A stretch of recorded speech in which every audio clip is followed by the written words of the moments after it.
Hi, it's Mr. G here, and today we're going over 3.3 changes in equilibrium price and quantity, the four-step process. So we've talked about why supply and demand shift. Now we're looking at the process of analyzing it and how to do the shift, etc. So we have a four-step process. So the first step, you draw the supply and demand model before the economic change took place. So just put the normally in.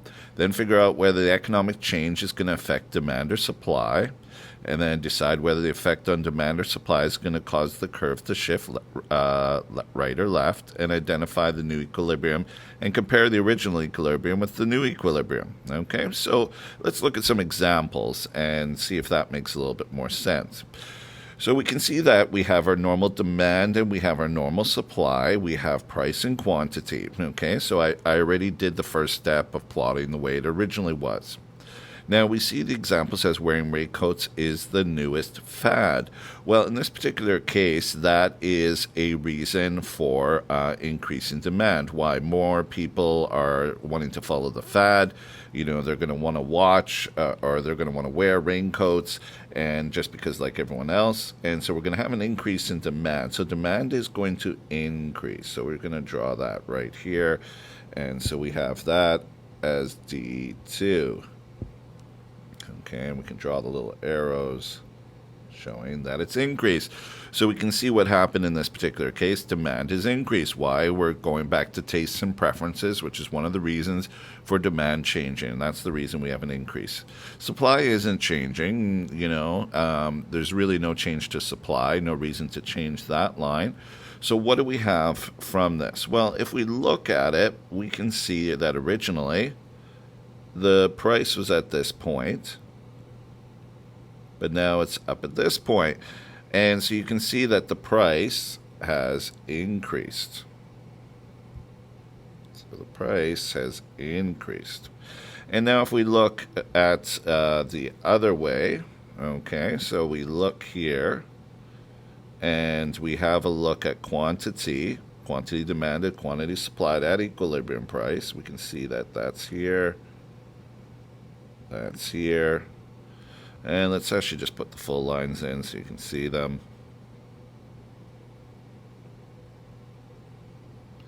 Here and here. Okay. So what does this show us? Well, it shows us that at the new equilibrium, which is where D2 intersects S1, because supply hasn't changed, we can see that the price is going up and that also the quantity increases. Okay.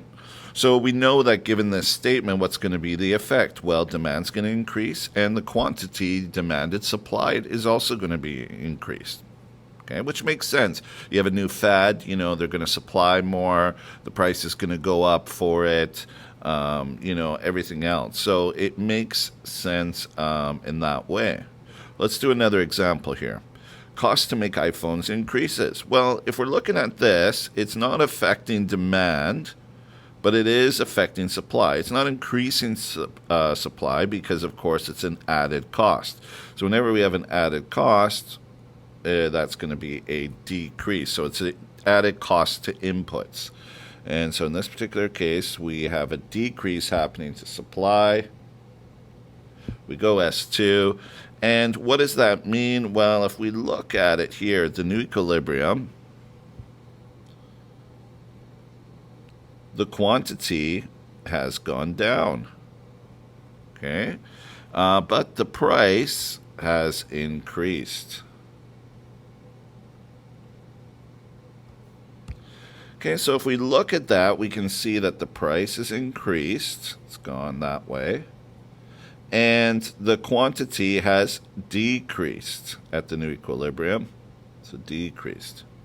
Okay, so we know exactly what would happen given this scenario. The price is going to go up, but the actual quantity that's going to be demanded and supplied will go down.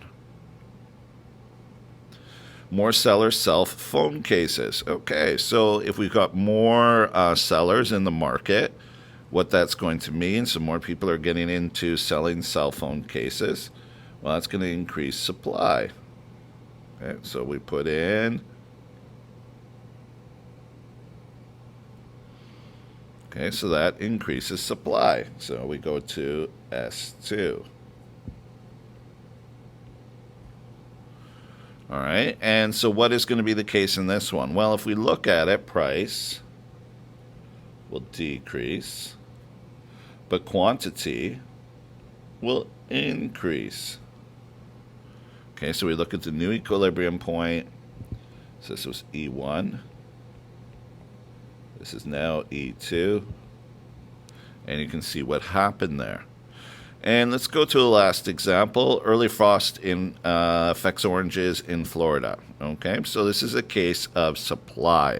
So we talked about natural disasters, etc. So this is going to change, and it's basically going to affect supply. It's going to decrease supply. Decrease supply. We look at the new equilibrium point. So we have E1 and E2. All right, and so we can see in this particular example what's going to happen. Quantity supplied is going to be less, which makes sense. There's not as many oranges around because of the frost, so the price is going to go up for the ones that are remaining. So we have here price increases, quantity decreases. So you can see you can go through all these different examples, and you can basically come up with what's going to happen at new equilibrium.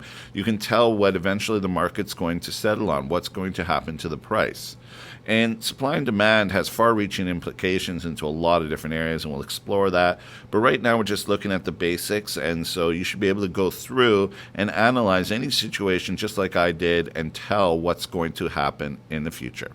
Okay, that's it for 3.3. In 3.4, we're going to be talking about price ceilings and price floors. All right, bye for now.